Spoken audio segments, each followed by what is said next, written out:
Hey everyone, it's Lucy and Tam. We're here at Gamescom 2024 and we have just played the brand new Batman Arkham game, the VR one, which is Batman Arkham Shadow. Developed by Camouflage, you may know from Republic fame, but also more appropriately Iron Man, acquired by Meta as a studio and put to work on making a brand new entry in the Arkham series. And they did stress that this is a real entry in the Arkham series, and it kind of bridges the gap between Origins and Asylum. So they're in the middle there.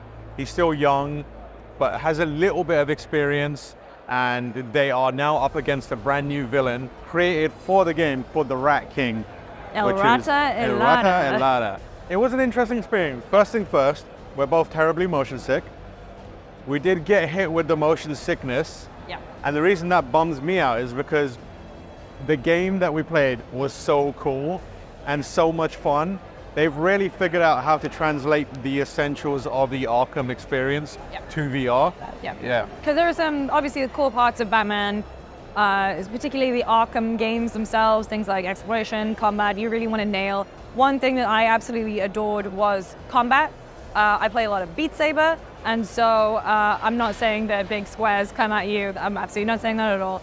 But if you've played any of the Arkham games, you know that rhythm is super, super important. And when there are goons yelling, it's the bat coming at you, you are punching them. Like the lovely man who was demoing it with us said, at the beginning, I was standing like this and kind of doing that. And by the end, I was full on punching, countering people off screen.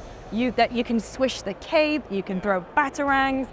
It was very wild how well it translated over from this third-person action experience that we all know and love to this first-person VR experience. And it has that same kind of learning curve as well, where when you first start off, like you said, you're doing the equivalent of button mashing, which is just like throwing hands constantly. And then when you get comfortable, you realize, oh, I don't need to press punch or punch 7 times. I just wait and do one by one. And they also translate stuff like the beatdowns, which is like when you hit an enemy, he might fall on the floor, and then you can like stand over him as Batman and pummel them.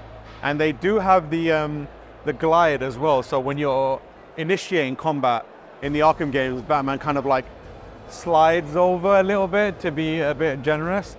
Yeah, you have to hold the buttons down to hold your cape, and then you run off the edge of a ledge and then pull your arms out, and he'll glide. Yeah. It's wild, because also the thing that I'm sad because there's basically predator rooms in there too.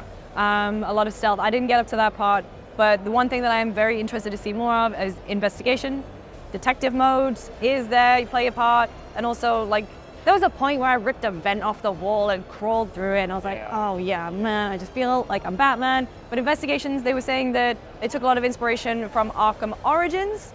For those, there won't be the time rewind stuff, but in terms of just like piecing together, making you feel like the world's greatest detective, they took a lot of inspiration from Origins there, and I'm excited to play that. They said the time rewind stuff was just one thing too many, and it kind of disrupted the flow of the investigations, which makes a lot of sense, but I feel like you still get a good feel for that just by putting your hand to your ear and activating like the mode. And they also, the other thing that they mentioned was like in terms of format and in terms of how long it's going to be, they've been trying to get Arkham Asylum as the ideal for them. They even brought up a pie chart, and they were like, this is the exact kind of ratio of exploration to combat to like cinematic moments. And then they put up the same one for the new game, and it was like roughly similar, but it has that kind of like contained feel to it. So, and they have like a brand new story. There's going to be Harleen's going to be there. Roger Craig Smith, Tara Strong, Troy Baker. In it, a lot of people from the Arkham games reprising their roles. I am just saddened at the fact that I do get motion sickness, and obviously when you're demoing games in a place like Gamescom, you've got a limited time window, and I didn't have the time to fully fiddle with everything. I did change the vignetting when I was moving around. That was one thing I changed immediately. But other than that, like just going into a room and finding Easter eggs and finding things, and the Rat King has these little statues, and so Joker had his teeth. Rat King's got statues, and you have to smash them on the ground, and that felt great. It's good. It's good. It's the thing that I've most enjoyed playing here so far, and like as a huge Batman fan, it was bound to like work on me a bit, but I didn't expect it to be that good. And now I'm like very, very excited. It is a MetaQuest 3 exclusive, so you cannot play it if you have any other version. And that's because they like use proprietary tech to do it. It's coming out in October, and for more, make sure you stay tuned to GameSpot.